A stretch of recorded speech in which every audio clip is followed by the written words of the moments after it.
Oi, pessoal, tudo bem? Vamos para a 15ª semana de atividades e o tema de hoje são os métodos de separação de misturas homogêneas. Relembrando que as misturas homogêneas são aquelas formadas por dois ou mais componentes que se apresentam em uma única fase, ou seja, elas têm uma aparência uniforme, não é possível identificar os componentes que fazem parte dela. Para separá-las, os cientistas desenvolveram alguns métodos simples, baseados nas propriedades físicas dessas substâncias, que vão diferenciá-las umas das outras. Evaporação. Essa técnica é muito utilizada quando temos um componente sólido e outro líquido na mistura, e o interesse é aproveitar apenas o componente sólido, já que o líquido vai evaporar. Por exemplo, uma mistura de água e sal, em que o interesse é aproveitar apenas o sal. Essa água que está no recipiente vai evaporar aos poucos pela ação do calor, pode ser o calor do sol ou a chama de um fogão, e no fundo do recipiente vai restar apenas a fase sólida, no caso, o sal. Eu coloquei na imagem como exemplo das salinas, que são lugares onde o sal é extraído da água do mar pela técnica de evaporação. Nesses lugares, a água do mar é colocada em tanques ao ar livre e ela vai evaporando aos poucos graças à luz solar. E como vocês podem ver, o que resta no fundo é o sal. Destilação simples. Essa técnica separa os componentes de uma mistura formada por um sólido dissolvido em um líquido, e o interesse é aproveitar os dois componentes, tanto o sólido quanto o líquido. O instrumento usado nesse processo é o destilador, como vocês podem ver na imagem abaixo.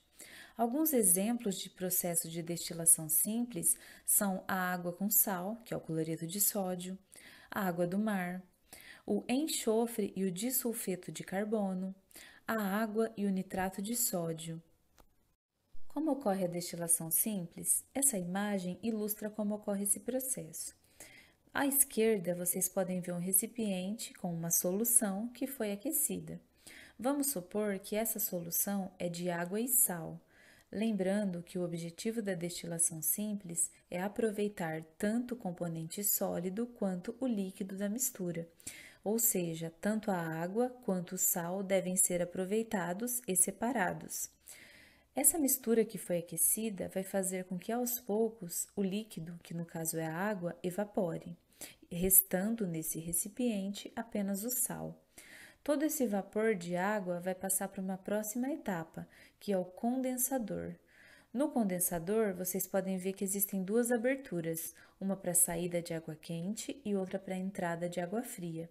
Ou seja, no condensador, as temperaturas estão mais baixas e esse vapor de água, ao entrar em contato com temperaturas mais baixas, vai sofrer o processo chamado de condensação, que eu já expliquei para vocês lá no ciclo da água. Ou seja, todo esse vapor de água se condensa graças às temperaturas mais baixas e volta a ser líquido. Como vocês podem ver no recipiente final, ele está gotejando, ou seja, o líquido, essa água líquida, ela passa para o recipiente final e ocorreu a separação dos dois componentes da mistura. O sal ficou no primeiro recipiente, lá no início do processo, e a água sem o sal ficou no último recipiente, no final do processo. Um exemplo muito comum da destilação é na produção do etanol. O etanol é muito utilizado para a fabricação de bebidas e também como combustível. No Brasil, a maior parte da produção do etanol é para a indústria de combustíveis e ele também é chamado de álcool, porque durante o seu processo de destilação, o resultado final é uma substância composta de cerca de 96% de álcool, ou etanol, e 4% de água. A matéria-prima mais utilizada para a produção do etanol é a cana-de-açúcar. Porém, existem outras formas de se obter etanol com outros tipos de matérias-primas, como por exemplo o milho. Destilação fracionada. Esse método de separação é muito utilizado em misturas formadas apenas por líquidos que apresentam pontos diferentes de ebulição, ou seja, evaporam em temperaturas diferentes.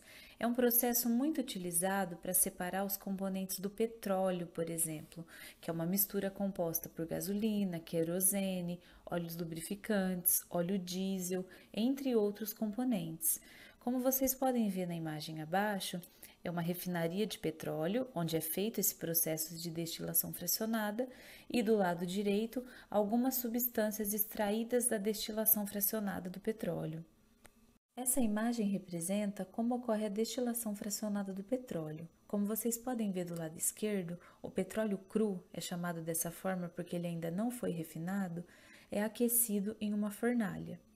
Quando ele passa para o lado direito, que é a coluna de destilação fracionada, os seus componentes vão ser separados graças aos diferentes pontos de ebulição que eles apresentam, ou seja, cada um dos componentes do petróleo evaporam em temperaturas diferentes. Os que demoram mais para evaporar, eles estão abaixo, e os que evaporam mais rápido estão acima, como por exemplo o gás, que evapora a 20 graus. Depois vem a gasolina, a 150 graus, depois a querosene, 200 graus, o óleo diesel, 300 graus, óleo combustível, 370 graus, já o óleo lubrificante, a cera de parafina e o piche, que é usado no asfalto, demoram mais tempo para entrar em ebulição, ou seja, 400 graus, e muitas vezes eles nem chegam a evaporar, eles continuam numa fase líquida. Como vocês podem observar, existe uma abertura para cada um desses componentes irem se separando e sendo isolados, ou seja, cada um deles vai sair sozinho. Dessa forma, você consegue separar e aproveitar todos os componentes do petróleo, ou seja, ocorre a destilação fracionada dele. Bom, eu espero que vocês tenham entendido e tenham gostado da aula. Uma boa semana a todos e até a próxima!